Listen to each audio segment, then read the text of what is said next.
what do you find yourself saying to people over and over and over again? Like if I was interviewing your patients, saying, when you go in and talk to Ann, what do you hear? What kinds of stuff? Yeah, so one thing that I say all the time is I basically have to undo all of the nutritional advice that they have gotten, either from other physicians or from the media,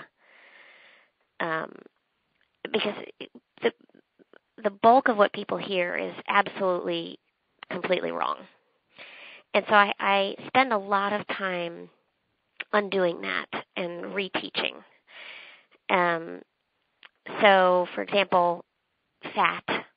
I really try to get people to eat fat again, to get more cholesterol back into their diet, to get more animal meat back into their diet, and to not worry so much about saturated fat and salt and all the things that they have gone off of, which unfortunately has contributed to the health issues that they're having.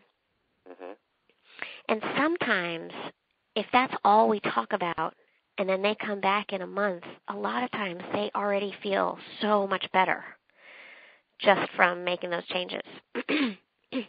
So one thing I do is I draw this chart, and I do this for every single person. And actually, I wish I could show it to you because it's a lot easier if you see it in person.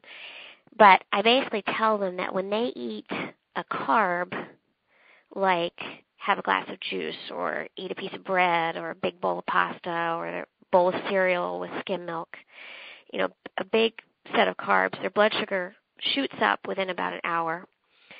And at a peak blood sugar, that's when their insulin is made, and that's their fat-storing hormone. And then within that hour, their blood sugar crashes. That's when their adrenals make cortisol, which is made to rescue you from hypoglycemia. And that's when people crave sugar. When they eat a protein, their blood sugar rises slower, has a slower rise, less of a peak over about 1 to 2 hours. So less of an insulin surge, less of a fat-storing hormone surge, and then less of a dip afterward. You still do get hypoglycemic after a protein, but it's not as severe as after a carb. But then when people eat a fat, there's very little blood sugar rise, and it's over 3 hours. And there's no hypoglycemic dip. And so the goal for eating is to pull way back on the whole grains that people have been brainwashed into eating, 10 to 15 servings a day, and eating more fats and proteins so that their blood sugar stays stable for 3 hours, and then they're hungry again.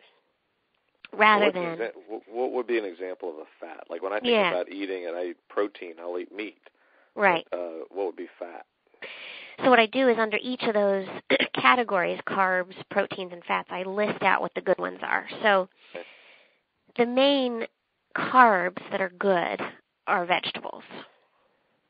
Maybe some actual whole grains, but unfortunately the media, the food industry has manipulated the word whole grains so disgustingly. So Cheerios says whole grains, and it's really not a whole grain. But a whole grain is actually the grain itself. It looks like rice or millet or, quinoa, something like that.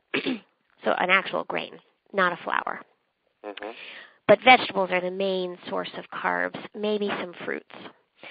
And then under proteins, meat, obviously, eggs, fish, nuts, seeds, whole dairy, meaning full-fat dairy, is actually has a lot of good protein in it. But definitely no soy. I tell people absolutely no soy. That's not a good protein source. And then good fats would be butter, coconut oil, coconut milk, shredded coconut. Coconut in any form is actually very, very healthy fat that improves your metabolism, helps people lose weight. There's actually a big study that showed 1 to 2 tablespoons of coconut oil a day helps people lose weight. And it does not raise cholesterol. That's a complete myth. Okay, so butter, whole milk, so whole dairy, full-fat yogurt, cottage cheese, sour cream, cheese, and whole milk. And then nuts and seeds, fish, those provide good fats. Olive oil is a good fat, although a lot of people do everything with olive oil. They cook all their foods in olive oil because that's what they were taught to do. But olive oil only provides the monounsaturated fats, which are not stable once you heat them. So olive oil is really only meant to be used as a dressing, like a salad dressing. Okay. Once you heat it, it becomes destabilized. It actually can turn into trans fats, and everybody knows trans fat is bad. In 2011, at least, right? Yeah. And then I also tell them under fats, the fats category, absolutely no canola oil, no vegetable oil, which unfortunately is what people have been told to use. Mm-hmm. So one recommendation that I give for every new patient is to add more fat into their diet.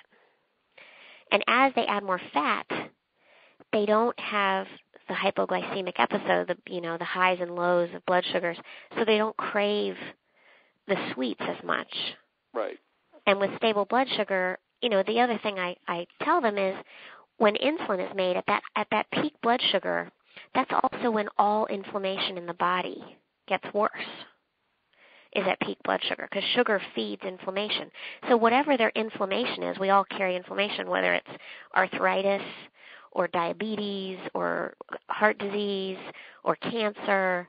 I mean, any chronic disease has inflammation at its base. Mm-hmm. That's the moment, peak blood sugar is the moment that gets worse. And so even anxiety and depression, ADD, all those things are fed by inflammation.